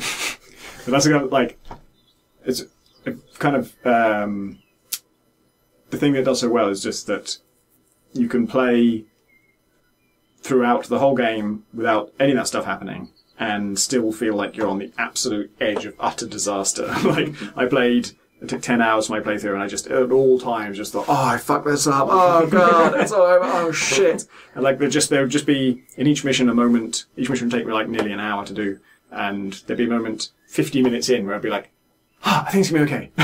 I think I can make it. If that guy goes there, and this person goes there, and that happens, and all those other things go well, and no one else survives, then I think I can make it out, and I actually feel safe. And actually, very little went wrong in my entire 10 hours. Only one person got incapacitated, and we saved them right away. But all of the time I thought I was on the brink of just absolute total failure, everyone's dead. But actually, it's just because the failure spectrum is so, I think I've talked about this before, but like, you can fail in so many ways that aren't actually game over. Like, someone seeing you just means they point a gun at you, and that doesn't end your playthrough. And then, once they got a gun at you, you can escape that. And if you can't escape that, well, you've been shot, but you're not actually dead, you're just unconscious. And then, if you've got a med gel, you can revive you. But then if you don't have a med gel, you can still pick them up. And then if you pick them up and get to the exit, then you can get them out. But if you can't get them to the exit, then they'll come up in a detention centre in future. Yeah. And even if you lose them completely, you can still get another agent from a detention centre in future as long as you get somebody out. And even if you fail your objective, you can just leave. So there's all these things that, like, it can still carry on even if you fuck up in all those ways. But the fact that you have all those failure, like, what do you call them, like, safety nets, doesn't enter your mind when you're actually trying to avoid a guy. You're like, if this guy sees me, I'm fucked. Even though you're like 9 stages from fucked. The one brief concern I had, well, there's 2 things. One is that there are situations where things don't feel that clear to me, where I find it slightly difficult to read things in the environment. And that's even with the incognito mode, which highlights things you can hack, and holding down Alt, which like removes all the walls and like simplifies the floor grid so you can more easily see things. There was still one level where, as far as I could tell, I had been everywhere, unlocked every door, been inside every single room, and I just could not see my objective. I just couldn't see it. I like found it on another level and had used it, but I couldn't find it on this level. And so I just had to eventually get in the lift and leave, and that was frustrating. There's also situations where like the hover over tooltips aren't clear to me, like, does this thing go through armor or not? Like, there are situations where I'm confused, like sometimes it says explicitly, doesn't work on armor, and sometimes it says goes through armor up to level 3, and sometimes it just doesn't say anything. And it's like, what does that mean? And the other type of lack of clarity is on, like, say, more of the meta-level strategy on the map screen of not having any idea what the little icons necessarily mean. And then you can click on them and you get, like, a description of what you'll get if you do that mission and you succeed, but I have no idea how good is that variable to the other things. And that worried me when I got all the way to the final mission, and then I failed that final mission. And part of the reason why I failed that final mission was that I didn't have any way of dealing with armoured guards, because I just hadn't ever had enough credits or found the kit that I needed in order to be able to do that. I prioritised other things. And it was briefly, like, if I had just failed at that point and that had been the end of it, I'm like, although I had really enjoyed those 5 hours, I don't really want to commit another 5 hours of this really super tense game on the off chance that I'm going to understand the meta enough the second time around to succeed. But that's because the reason that was a big concern, and isn't so much now, is because I didn't realise at the time that when I failed that I would just be able to replay that mission. I thought it was permadeath, even though we've had explicit discussions where you told me that wasn't the case. I think you described it on the last podcast even. I'd forgotten that, which was fucking great. like that is the best possible scenario. Like, if you can convince someone that the game that they're playing is permadeath, so that every choice they're making is, like, super important and super dense, but then when they actually fail, it turns out, no, it's not. Then it's the best of both worlds, basically. Yeah, I agree about the clarity thing. There's also lots of stuff about, like, the missions available to you change, but when do they change? initially I had no idea. I thought, like, I was trying to plan ahead and be like, okay, it takes 7 hours to get there, but it's really close to these other missions and I want to do those. And I do that mission, and when I went back to the map screen, none of those other missions were there anymore. I'm like, oh, everything's completely random and life is just a one long chain of unconnected events and I can never plan ahead. Just completely gave up on all future thought. And then I think I figured out that it's at the end of every day it changes. So your first 24 hours, they'll all be there. So if it's going to take 7 hours to get to one, and you're at the start of the day, you'll still be able to do those others before the day finishes, but then at the end of the day, they go away, maybe? I'm not totally sure. As far as I can tell, that's never explained. And yeah, there's so many items, and so many orgs, like cybernetic things, and consumables and weapons, that are all very different, and they all explain their rules in about 15 words, and you need like 120 to actually explain how this works against all these, like you say, things like armor piercing, like EMP goes through armor, that's never explained. EMP can shut down things of any shield level and any hacking level, no matter what. Dr. Zoo's door trap will electrocute anyone through their armor. I guess maybe just all electricity goes through armor, but again, that's never really said. Yeah, I think if you use Decker's cloak functionality, it will knock out guards that are close to you. If you have a certain upgrade for it. Ah, that's why that happened. Okay. I had that upgrade. I bought that upgrade at great expense, and then it was crucially important at one point. Like, I did a special gambit in order to use that. I was like, okay, if Deckard runs out into the open, exposes himself to everybody, as long as when he cloaks, it's going to knock out the guy next to him, and I'll make sure he's like one tile away, just in case the range isn't what I think it is. And had him do that, and then nothing happened at all, and that was back before I knew you had to install orgs and not just carry them in your inventory. Like, I didn't know it was an org, it was just a thing, and back then you had to, if you want to install an org, you had to break into a cybernetics facility and get into the machine and install it there. I think, alright, or maybe you can install them between missions or something. But anyway, now you can just install them wherever you are, and so that's way better. But yeah, the wealth of things, like items and abilities and things, is just amazing, because I played it loads in early access. I've done like 3 or 4 runs through the game, and then when I played it the full thing, I knew what a lot of the options were. They've added a few new items. Most of the options I knew existed out there, so things like armor piercing. I knew there were like 4 or 5 different distinct kinds of guns that can go through armor that I knew I wanted, and I was saving up for them in the shop, and they just never came up. Just the whole game, I just never got any lethal weapon that could go through armor, and I wanted a lethal one because I knew that would work against drones as well as armored guards, and so I just had my heart set on that, and just never came up. And so my whole loadout was just completely different. It ended up. They kept offering me like trank dart guns, and I'm like, I can already knock people out with the tasers, I don't really want that. And then trank dart guns, they can go through armor. I'm like, yeah, I do, but I really want to wait for this gun that can go through armor, because then I shoot drones as well. It's like, trank dart that can go through 2 layers of armor. Like, no, I'm waiting for the fucking gun. And then like, mission 9 of 10, I'm like, alright, just give me the fucking trank gun. I just need something. And, yeah, then when I restarted and I tried a new playthrough, first shop I went to had like 4 different items I've never seen in my entire playthrough, the last 10 hours of playing. I was like, oh my god, I can get this gun, oh shit, I can get that org, that org's fucking amazing. There's an org that reduces all cooldowns by 1, which includes a taser, and just like changes everything if you have that. And never come up in my 10-hour playthrough, and then it was in the first shop with my next playthrough. So that's the kind of thing that makes me really want to play through it like loads of times, because for one thing I have new ideas for what kind of builds I want to do. For another thing, I've unlocked new characters, so there are new builds that I can do that I couldn't do before. And then for another, what we find in the missions is going to totally change that without my consent. It's going to be just like rolling with whatever it throws at me. It is like, it's just a psychological thing. Like, if I now that I know I can retry this final mission, everything is absolutely fine again. And if I succeed at that, then I will instantly just want to replay through those 5 hours again and do different things and learn more about it and get better at it. But if I just failed there and that was it, after investing that much, then the thought of going back, even knowing that it was going to be different and I was going to find different things, I would have just been, like, I probably would have done it, but it would have been another week before I went back to it. Yeah, they said that they basically built a hardcore game, and without any of these crutches and the rewind things and that kind of stuff, and just kept iterating on that until it got to the point where the hardcore people were happy with it. And then once they have the game kind of good enough that it does make enough sense, and you know the rules are aren't glitchy and you can sort of trust your life to it once you understand how everything works, then they can add in all the features and make it forgiving for new players and kind of broaden the audience. And that seems to have worked. The third thing I've been playing was a thing you linked me to, a trailer of called Butcher. Yeah. Meeting people has never been so fun is the tagline. Meeting as in MEAT. It came up on TigSauce that Derek Yu runs. It's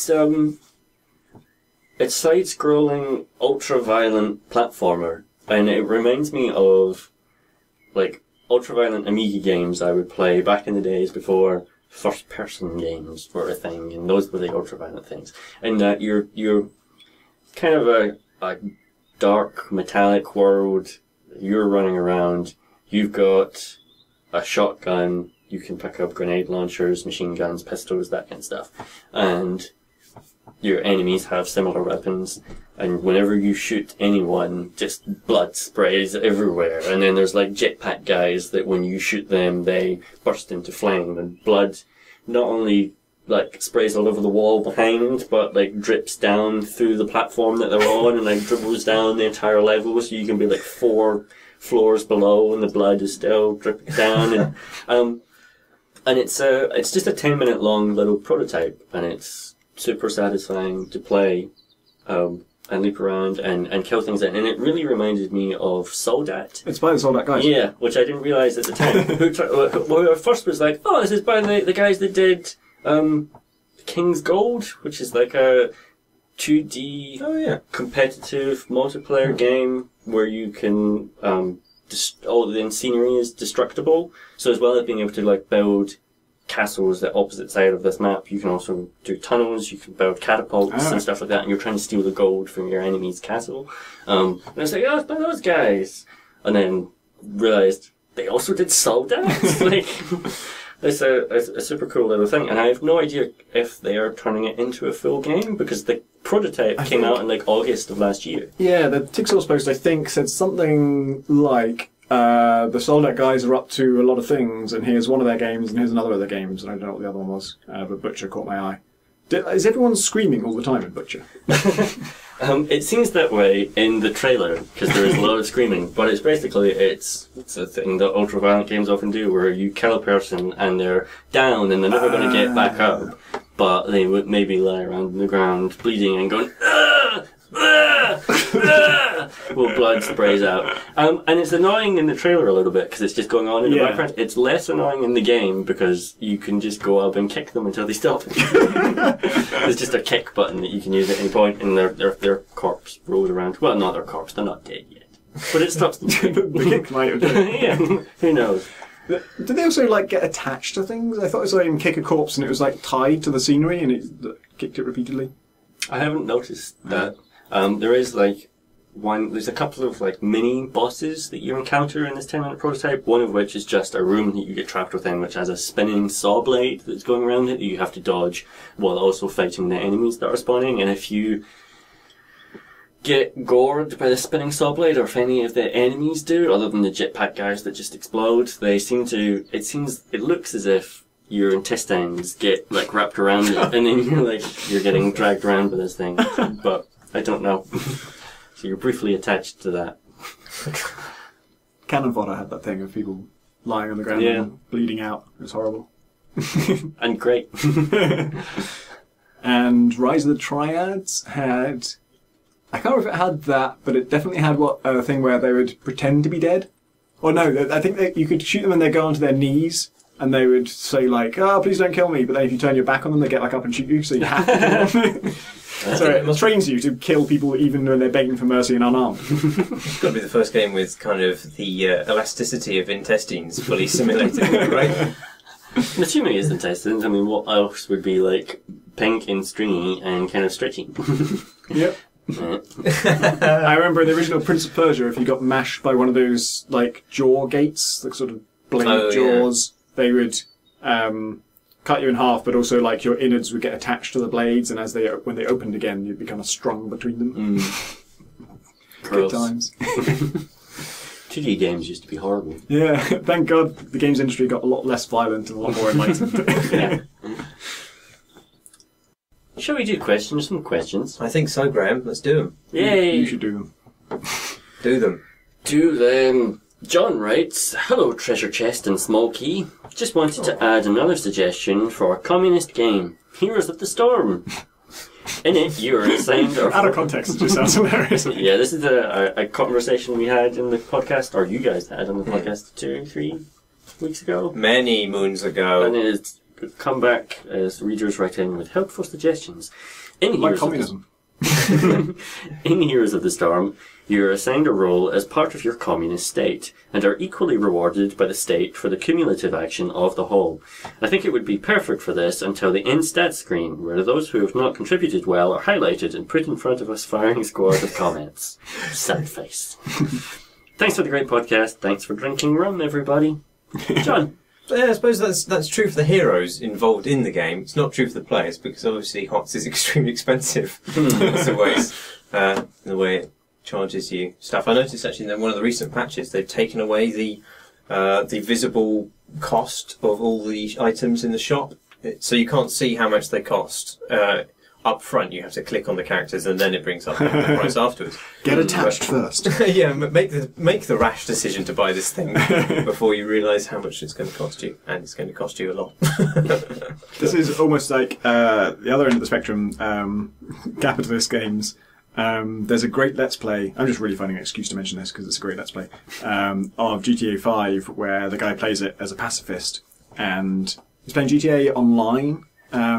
And your first mission is to like hold up a convenience store, and he doesn't do it at first because it feels like it's going against his pacifist thing. But then eventually, like, it just won't stop telling him to hold up the store. It just has that on screen at all times forever from then on. And so eventually he decides, well, all right, I'll do it. First he gets arrested because he's already dropped his gun, and then he thinks, well, I've got to rob this store, so I don't have the gun anymore. I threw it away because I didn't want to be a pacifist. But he raises his fists in the convenience store, and that counts as holding it up.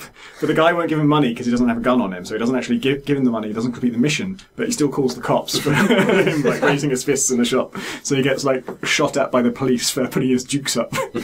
And then eventually he does raid the. He completes the mission basically. He finds a gun, points it at the dude, and gets the money. And then he robs like $18,500 or something, and then feels terrible about it from then on. And then decides to make it up to the store owner by going back there and buying that amount of produce from him. He sells things like gum and cola and various like snack foods that cost like $2 each. He's like, I'll just buy enough of those things that I'll pay him that much money back.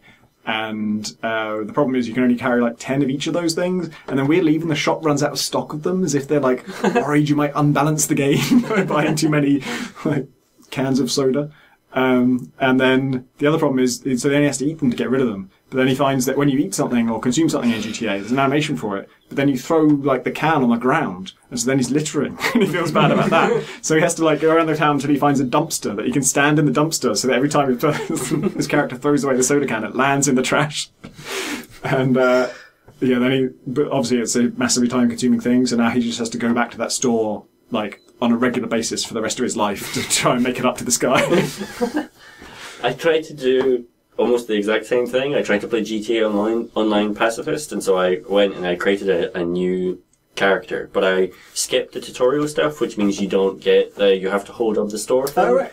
And I created an NPC that didn't have any clothes, so I was just in my underwear. And I immediately dropped the starting pistol that you start with on the ground, and then it was like, right, I'm going to start from nothing. With no money, no clothes, and I'm just going to try and build up in this world. And there's just no way to do it in GTA Online. Like, in GTA single player, you can, you maybe have to steal something, like a vehicle, in order to do it, but there are odd jobs that you can do in order to drop people off in places, I think, in order to make money and that sort of stuff. But that stuff just doesn't exist in GTA Online. And I was naked other than my Bermuda shorts I was wearing. And the cheapest item of clothing you can get in the clothing store is a plain white t-shirt, which I think costs $75. And the only way I could work out to get money without committing a crime or killing a person was to run around the world chasing after where the other players were and hope that they would run over NPC pedestrians. And then when that happens, most people don't get out because they're all millionaires, so they just keep on driving. And then I would run across the road and pick up the spelled money from the NPCs or run away again. While also at the same time, any time another player would see me, they would often try to run me over, and I couldn't fight back because I didn't have any weapons and I was trying to be pacifist. So I would end up just kind of stalking other players through the game world. It's a stealth game. Yeah. Playing it as a stealth game, but also where I was a creepy grave robber hoping for car accidents and just running over. But that didn't last very long, because every time I would, every pedestrian drops $25, and so you gotta find 3 of them to die in order to be able to buy a single t-shirt. And I never got, the most I ever had was $125, but then I got ran over by another player while trying to get to the shop. At that point I gave up. It was fun though. Fun trying to play games in inappropriate ways. This reminds me of the monks whose rule is they can't kill anything, but they can eat meat as long as they don't, cause it to die. And so they can eat, roadkill. Oh, yeah. And there was a story, it might be apocryphal, but this is something my uncle told me once. This is the vaguest possible story. But that they voted for a bypass that would run right next to their monastery because it would cause more things to die than they could eat. But it wouldn't breach their ethics because they weren't directly responsible for the deaths. There are Jain monks or nuns that sweep the ground in front of them as they walk in order to make sure that there are no bugs, there are insects on the ground. The Pythagoreans of ancient Greece believed in reincarnation. They believed you could be reincarnated as anything apart from mung beans. So they could only eat mung beans. Otherwise it would be a kind of cannibalism. So they're a very farty bunch, I imagine. Excellent. Good monk stories, everybody. Thomas writes, "Ladies and gentlemen of the bar, as current or former games journalists, you have experience of being professionally promiscuous with your gaming affections. Perhaps I am overly dramatic, but imagine wild nights when you are too busy playing to sleep, torrid affairs where you obsessively play a game for 2 weeks only to review it and discard it, and furtive lunch hours where you take a break from playing a game in order to have a quickie with Spelunky." Certainly done that. This is not my life. With only 1 or 2 hours a week to play games, I tend to live a life of quiet, serial monogamy. I can't help but feel that my experience of a game like Mass Effect 2, which took me about a year to play, is going to be quite different from the experience of someone who finishes it in 2 weeks. Looking on your own lives, do you think that the circumstances in which you play a game, such as playing a game as a reviewer, playing a game as a distraction from other games, playing a game obsessively, or as an occasional hobby, has affected your feelings about that game? Best, Thomas. Yes. Yes. Yes. Next question. Reviewing, I remember thinking this about a particular game, but I can't remember which one it was, but definitely I've reviewed things and then thought, boy, I would have enjoyed that more if I didn't have to review it. Because it would be things that you get stuck on, you just got to get past it, because you got to complete it. You don't have unlimited time to review it. And so things that prevent your progress get exponentially more frustrating if you actually have to get through it. Yeah, I think reviewing games completely distorts how you how you appreciate them, and I'd really never recommend a review as any kind of buying advice. I'm overstating it, but I think genuinely to a large extent, people who review games professionally just do have different experiences of games, partly because the circumstances with the review games are very artificial, and there's time constraints, and there's other kinds of pressures upon you when you're playing a game that are in the back of your mind, but also because, presumably, if you're somebody who does this for a fucking decade like we have, then you've played so many games that the context in which you play games is completely different from those who buy a single game each year and play it regardless because, they've paid 60 quid for it, so they're going to fucking enjoy it. And, yeah. that's a different experience. And neither one of those experiences are wrong, just one of them gets to write about it. I find that there is a kind of guilt attached to game playing for me, and that I don't, through my work, have a lot of time to play games anymore. It's just not my job to play games and write about them, really. That's a thing I can do sometimes, but it's pretty tangential to the main thrust of my tasks in any given day. And so when I play a game, it's in my spare time, which is also fairly limited. And then if I'm playing a game which I can't turn into content. So if I'm not playing the new hot thing, or if I'm playing a game which someone else on RPS is already playing and writing about, or which we have already written about a great deal, then I feel like I'm wasting time, even though I'm doing it in my own time, because I don't have time during work hours to play games. And that's why I have so little to say on the podcast. I actually kind of sometimes play things just for this podcast, because and that's kind of one of the reasons I like doing the podcast, is that it spurs me to play new things. Like, as it happened, I played Neon Struct when I realised we hadn't talked about that, so that was alright. But if that hadn't been the case, I would have started The Witcher 3 today, just so that I would have something that I hadn't played previously. Yeah. I think I've mentioned this on the podcast before, but I enjoyed Dishonored so much more because I did it one mission a day. And for the first 6 missions, I think, in that game, which is about half to 2/3 of it, every mission begins and ends at the pub.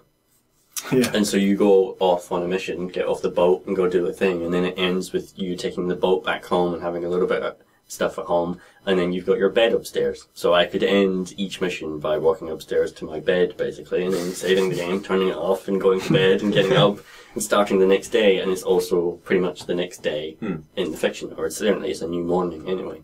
And I enjoyed it so much more for that than I would have done had I been reviewing it and playing it in a day or two. I did review Dishonored, and there is one upside to it, which is that we played it over the course of like 2 or 3 days. I think maybe 3. And we play like in working hours basically, and then in the evening knock off. But it was me and a bunch of like 5 or 6 other journalists.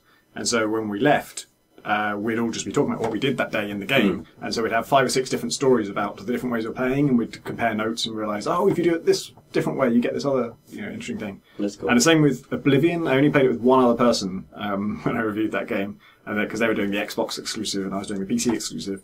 And but we just, that's the Elder Scrolls games are the ultimate games for taking different paths, and I was like glancing over at his screen as I was going through the dungeon, and I've spent, I might have still been creating my character, glancing over his screen, and he'd got out and he'd somehow lost his trousers in the intro, and you don't get an opportunity to gain new trousers for quite some time in that game, and so he's just running off like pantsless and trying to figure out, like, that was his main quest, where he was find new trousers, and I was going off and doing Dark Brotherhood stuff and getting involved in like cults and things, and after he found some trousers, he joined the arena, and then just basically did a series of arena fights for like the first day of reviewing or something. Like, the bulk of his experience was just being a gladiator champion, and it was just completely different to what I was doing. And that was interesting and also really useful for the review, because I didn't do the arena stuff, so now I know how that works out.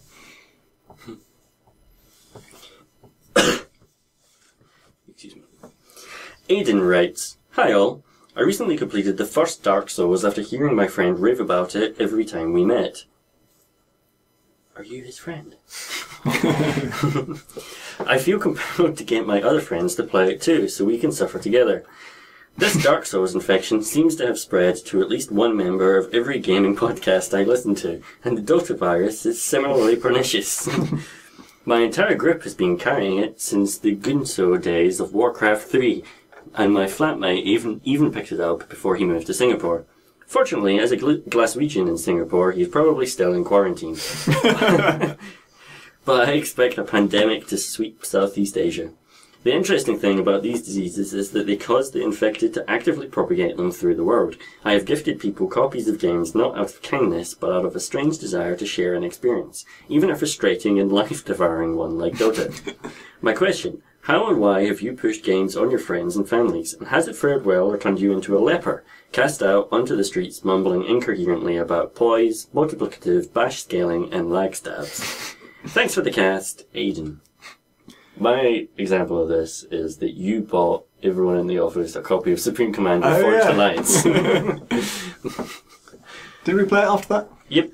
Yeah. And we'd been playing, I think, Supreme Commander 2 up until that point. Yeah. And Supreme Commander Forged Alliance wasn't available on Steam at the time. Yeah, it was really awkward to get hold of it. I seem to recall. Yeah, I think you had to buy it from a reseller through Amazon or something. Yeah, I'd buy like a physical copy, so I bought a bunch. Yep. It worked. We all played Force Alliance for, you and I played it for like a year and a half after that, I think. It is on Steam now, and so playing it over the internet is way easier than it used to be. So we should do it again. Yeah, Maybe I'll have to buy a bunch of people copies of the Steam version too. I'm really glad you're playing Invisible Ink. That's a thing that I don't think I actively pushed it on you specifically, but I've been enthusing about it a lot. And it's one of those games, particularly I think roguelikes and particularly the games I play these days tend to be the sort of massively replayable, randomized things, and those are great things to have friends playing them because you can compare notes about what builds and stuff are working for you. But also every now and then I give a game to my dad. Actually, I've tried to technically give some games to my mum as well because she runs a language school where she has like students over to learn English, and she rapidly runs out of things to entertain them with because it's sort of like a language holiday. They kind of stay at my parents' place, and then she teaches them English as an education thing, but then also takes them to see the sights and that kind of thing. But yeah, she rapidly runs out of things to entertain them with, and so I've given her a bunch of games that I think would be entertaining even for non-gamers. Things like what is it called? Octodad? Is that the name of the game? That is a game, yeah. Deadliest cat. For some reason that sounds weird to me. But yeah, I thought that's a good thing for non-gamers to play, and a bunch of actually, what's that? Cook Serve Delicious that you recommended? Yeah. I've given her that, and a bunch of other things that feel like they could be learned pretty quickly by people who don't normally play games and are just kind of fun like that. But also my dad, ages ago I got him Armadillo Run. You ever played that? Yeah. Like super early indie game, like 2005, 2006 or something like that. Probably one of the first sort of indie games of that kind. It's a slide. I think of it as like a forerunner for Kerbal Space Program because that's the next game I'm thinking about getting my dad. I don't know. I need to play it myself first to see whether I think he'd like it. But it's a slide-on. We're talking about Armadillo Run now. Slide-on game where you have essentially a ball and a goal to get it into. But the ball is an armadillo, and it really just bounces like a normal ball. And you have to place metal plates and strings and springs and like bits of rubber and stuff in this level so that when the ball drops it will go across this course you've made for it and land ultimately in the goal. And the goal will be like just an area of space completely out in the middle of nowhere, and so it has to get in there and also stay there for like 5 seconds, so you have to not only get it to the goal but like make it stable there, so you can't just shoot it at the goal like a catapult. You have to sort of make a cradle for it so it will land in there and rest in this kind of nest of cloth you've made, and it's all very physicsy. I can't remember how the levels work. Are they just like a series of vertexes, or do they pre-make some of the level and you have to fill in the gaps? Or there are certainly some like pre-built chunks, but I can't remember if there's a grid or things that you're snapping to in all occasions. But that was really good for my dad because very much his kind of thing. He likes physics and kind of that. What's it called? I guess mechanics is the word for it, like the maths of physics. And also it gave you got some kind of score. I can't remember what it was, whether it was time or money or efficiency or whatever. We would compare scores on different levels, and I would say, I've beaten that score that you got on that one, and then send him. You could send him like your levels were just tiny little like 10 kilobyte files that you could just send someone and they could double click it, or I don't know how they loaded it exactly, but you could see someone else's solution in action and see, you've done it that way, and realise and learn from that. So yeah, I think Kerbal Space Program might be a good one. I once got him to play Portal, just to see whether he would kind of like it, and it was fascinating to watch because he had no trouble at all with bending space and time to teleport across puzzle rooms. He had enormous trouble looking where he wanted to go because he never played a first-person shooter before, so just that thing of like swinging your view around with a mouse was completely alien to him, and he was always looking at the floor or looking at the ceiling. The vertical part would always be off. Recommending video games to friends is sort of like video game journalism is just kind of that at an industrial level. Like that's my incentive for doing this as a job, is to take the things that I like and hopefully introduce them to a broader audience by Just one of the reasons why I feel so guilty if I'm playing a game that people are already writing about because I'm not fulfilling need that your purpose. Help. Yeah. Yeah. There's definitely you definitely have situations where you play something that is that you just love and that no one knows about, and you just kind of become the evangelist for it. And just like, I remember World of Goo was like that. Like all of us who played it just became like World of Goo ambassadors first of all. Like, we've got to play this fucking thing. That's the thing your dad should play if he hasn't already. Physics, Yeah, engineering. Yeah, I hadn't thought about that. Might be on my mum's laptop actually. It might be one of the ones I gave him. That's all the time we have for questions today. Very well. Well met. Then here it ends. But not before we tell them where you can send extra questions for the next podcast. And that's at... Creating Crowbar. The Twitter account. Yes, that's true, yeah. Or... At... No, it starts with something else. Questions. Crowbar. Oh, God. No, Questions at creatingcrowbar.com. Or you can write on our forum, which is at creatingcrowbar.com/forum. Or you can email us. You can email us, but you can also tweet us shitting how. You can tweet us individually. I'm a Marsh Davis on the Twitters. It's DAVIS. I am at Pentadact, PNTADACT. And I am at Gonnas, GONNAS. Professional sign off. Thanks for listening, everybody.